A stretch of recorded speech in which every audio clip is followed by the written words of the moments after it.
We are still waiting to learn more about exactly what happened this morning. Again, we do know this was the site of a casino hotel project that broke ground months ago. KREM 2's Janelle Finch was at the scene shortly after it happened. She's joining us now with what we know so far. The construction company Swinnerton says a formwork collapse is what led to the accident here at the Spokane Tribe Casino at 9 a.m. A subcontractor employee passed away and no other workers were injured. Police say a major construction accident was reported at the Spokane Tribe Casino around 9 a.m.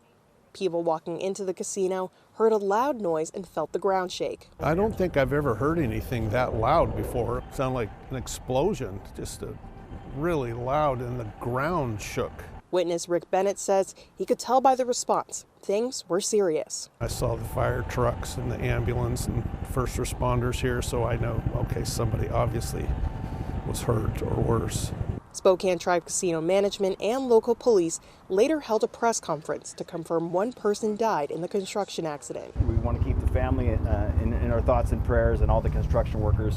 According to the casino, the site will be a new 5-story hotel with 170 rooms, a food court, and smoke-free game area. It's set to be completed this fall. This is an ongoing investigation. Again, we're working with the local police department, the fire department, as well as the various local agencies in trying to find the reasons as to what occurred here. The Washington Department of Land and Industries told KREM 2 investigations like this can be complex, and it could take up to 6 months to complete. Casino management did not say how the accident could impact this project.